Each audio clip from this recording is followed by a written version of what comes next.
మీరు ఈ 2.5 ఏళ్ళు అంటే ఇంటర్వెల్ వరకు సినిమా పూర్తయింది అనేది చూసుకుంటే అది డిజాస్టర్ అనేది బీఆర్ఎస్ వాదన. మీరు కూడా నన్ను పీల్చుక తింటారా, నన్ను చీరుక తింటారా, డబ్బులు లేవు ఏం చేయగలను అని ముఖ్యమంత్రి కామెంట్ కానీ నిన్నగాక మొన్న ఎమ్మెల్యేలతో ఆర్థిక మంత్రి డిప్యూటీ సీఎం డబ్బులు లేవు ఇప్పుడు ఏం చేయలేము, కొత్త పథకాలు ఏమో అభివృద్ధి కొత్తగా ఇంప్లిమెంట్ చేయలేమని బట్టి గారు అన్నారు. మీరు కూడా చెప్తున్నారు ఆర్థికంగా ఇబ్బందులు పడుతున్నామని. అంటే 2.5 ఏళ్ళకే ఆర్థికంగా ఇంత ఇబ్బందులు పడుతున్న వాళ్ళు మిగిలిన 2.5 ఏళ్ళు ప్రభుత్వాన్ని ఎలా నడపాలి, ఎలా నడపగలుగుతారు? ఫస్ట్ ఆఫ్ ఆల్ మనం అర్థం చేసుకోవాల్సింది ఈ పాపం మనది కాదు. బీఆర్ఎస్ పార్టీ మనం ఒక లెక్కలు చూసుకుంటే 65 ఏళ్ళ కాంగ్రెస్ టీడీపీ పాలనలో మన అప్పు అంతా కూడా 68,000 కోట్లు దాటలే. అప్పు తేవడం గొప్ప పని కాదు. పేయింగ్ కెపాసిటీ ఉన్నప్పుడు ఆర్థిక వనరులు ఉండి మనం పే చేయగలుగుతామన్నప్పుడు అప్పు తేవాలి. వాళ్ళు 10 ఏళ్లలో 8 లక్షల కోట్లు అప్పు తెస్తే మీరు 2.5 ఏళ్లలో 4 లక్షల కోట్లు తెచ్చారు. ఎందుకు తేవాల్సి వస్తుంది?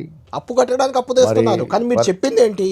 మాకు కట్టడానికి కూడా రాజకీయ అనుభవం ఉంది, అప్పులు ఎన్నున్నా వాటిని తీరుస్తాం, మేము మేనేజ్ చేస్తాం, ఖర్చులు తగ్గిస్తామని చెప్పారు కదా. ఆనాడు ఖర్చులు ఏది దుబారా చేయట్లేదు. మీరు ఒక్కసారి ఆ 10 ఏళ్ల పాలనకి ఎంసీహెచ్ఆర్డీ లేదా 100 కోట్లతో బిల్డింగ్ కట్టారని ముఖ్యమంత్రి నివాసం కోసం కూడా ఒక 30-40 నివాసాన్ని ప్రగతి భవన్ పక్కన పెట్టి కొత్త నివాసము దళిత డిప్యూటీ ముఖ్యమంత్రి గారు ఉన్నారు. చిన్న ఇంట్లో ముఖ్యమంత్రి కార్యక్రమాలు జరగాలని కొంత పెద్దలు కావాలి. అది పెద్ద వాళ్ళు చెప్పినంత డబ్బు ఏం పెట్టలేదు. నామినల్ ఏమవుతుందో కట్టినారు. 100 కోట్లు కాలేదా? వాళ్ళు చేసిన ఉదార ఖర్చులు దుబారా ఖర్చులతో పోలిస్తే మాది 5% కూడా కాదు లెక్కలు తీసుకుంటే.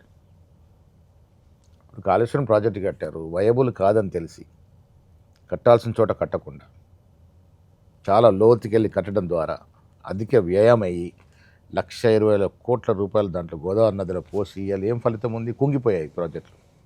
ప్రజాధనం వృధా అయింది కదా, దుబారా అయింది కదా. మేము అలా ఏదో దుబారా చేయట్లేదు. చాలా పకడ్బందీ వ్యూహంతో కన్స్ట్రక్టివ్ మెథడాలు ఉపయోగించి ముందుకు పోతాం. అంటే మహేష్ గారు నేను అంటుంది ఏంటంటే మీరు చెప్పిన హామీలు కానీ మీరు ఇచ్చిన మాటలకు కానీ ప్రజలు మిమ్మల్ని చాలా నమ్మారు. ఖచ్చితంగా ఇచ్చిన హామీలన్నీ నెరవేరుస్తారు. కేసీఆర్ మొత్తం దుబారా చేశాడు, అవినీతిమయం చేశాడు, వీళ్ళు బాగా పాలిస్తారు అని గట్టిగా మిమ్మల్ని నమ్మి మీకు ఓట్లేశారు. కానీ మీరు 2.5 ఏళ్లలో ఫైనాన్షియల్గా చూసుకున్నప్పుడు మీరు పెట్టిన ఖర్చు కంటే మీరు ఇవ్వని అమలు చేయని హామీలకు ఇంకా చాలా పెట్టాలి. ఎందుకంటే రైతు భరోసా 15,000 అన్నారు, కేవలం 12,000 ఇప్పుడు మీరు ఇస్తుంది. ఇంకా 3,000 పెంచాల్సి ఉంది. అది మీరు ఇచ్చిన హామీ ప్రకారం. ఫస్ట్ చెప్పింది కూడా వాళ్ళు 10,000 ఇస్తున్నా, మేము 15,000 మీరు చెప్పింది.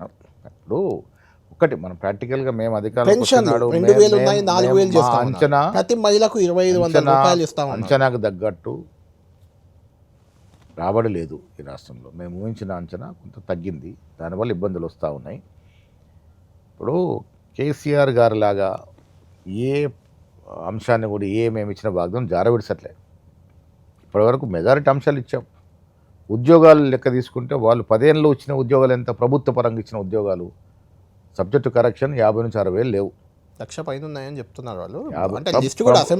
ప్రభుత్వ పరంగా ఇచ్చినట్టు ఉద్యోగాలు 10 ఏళ్లలో 1,00,000 పైన ఉన్నాయి, 50,000-60,000 దాటలే. మేము 2.5 ఏళ్లలో 85,000-90,000 ఇచ్చాం. అందులో వాళ్ళు నోటిఫికేషన్లు ఇచ్చి వాళ్ళు ఎగ్జామ్లు పెట్టిన 50,000. ఎవరు ఆపమన్నారు? మనం ఆపమన్నాం. ఆఫ్ కోర్స్ అందులో ఇద్దరికి ఉంటుంది కదా క్రెడిట్. ఎందుకు ఉంటుంది? మీరు ఇవ్వలేదు, మేము వచ్చి ఇచ్చాం కదా.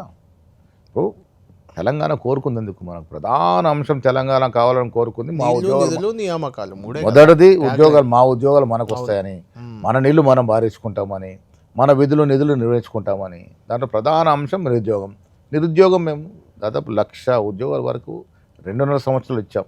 ఇంక ఇవ్వాలని ప్రయత్నంలో ఉన్నాం. వాళ్ళు ఉద్యోగాలు ఇవ్వలే. నీళ్ళ పేరిట ఏ రకంగా డీవియేషన్ అయింది మనం చూసాం. నిధులు ఏవి